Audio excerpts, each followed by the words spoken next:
Let's talk about 3 social media mistakes that I encounter regularly.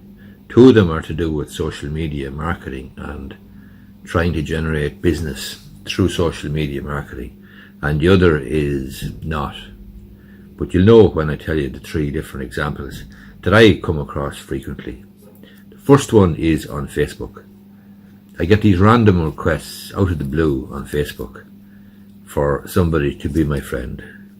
I don't know them from a hole in the ground, and they're from Cork or Kerry or Limerick or Tralee or Dublin or someplace, but I simply don't know them. And I know from previous history, I know from the previous experience that what they're actually looking for is free legal advice. So they think the best way to do this is to become my friend first on Facebook. And if I accept them then as my friend on Facebook, they can run something past me or get free legal advice. It doesn't work like that. So the friend request on Facebook from somebody out of the blue that I don't know from a hole in the ground, I'm a little bit suspicious about, and I would be cautious enough about. Generally, if you want legal advice, the best thing to do is to contact me through the Facebook page, the business page, or wherever, and we can organise a consultation. But wanting to become my friend immediately in me, a man with few friends, generates quite a bit of suspicion.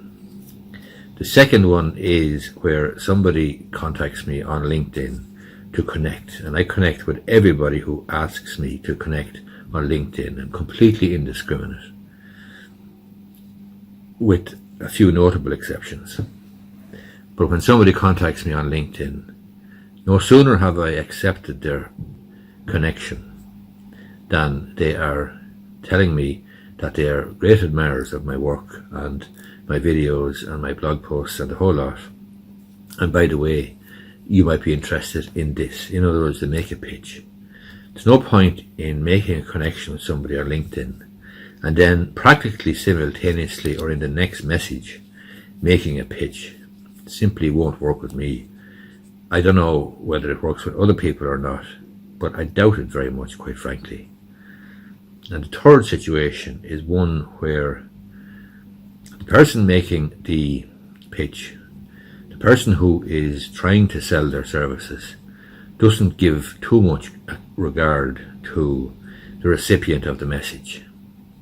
And by that I mean, and you can take a lesson from this if you're doing social media marketing, if you've got a small business and you're trying to drum up clients or customers, then keep this in mind. If somebody comes along to me on social media or LinkedIn or anywhere else, and they have invented the very topmost supreme dog food ever invented for an absolutely ultra competitive price, and they're coming along and they are connecting with me on LinkedIn, and no sooner have we connected than they're making the pitch for the dog food. There's one problem. There's a fundamental problem. I don't have a dog. So there's no point in you trying to sell something to somebody where they are completely unsuitable. Now, nobody has tried to pitch me dog food on LinkedIn, but somebody tried to pitch me in the last fortnight with a service that is absolutely, completely inappropriate to me, and not in a month of Sundays would I be interested in it, given my background and given where I've started and where I've come to, and given my history and so on. I'm not going to embarrass the person, but all I'm going to say is that if you're pitching for business or trying to persuade people to become clients, make sure that whatever you're selling is actually suitable for the person that you're pitching. And remember, there's no point pitching dog training or dog food to a guy who doesn't have a dog. Hope you have these, or hope you find this video useful. It might give you some thought or some provocation by way of thought into how you might use social media well, and how you might from time to time make similar mistakes. Don't make these mistakes. I think it's amateurish. As I say, I connect with everybody on LinkedIn, but don't connect with me on LinkedIn and then make a pitch. and don't look to become my friend on Facebook with a view to asking for free legal advice. Hope you find this video useful. Thanks for watching.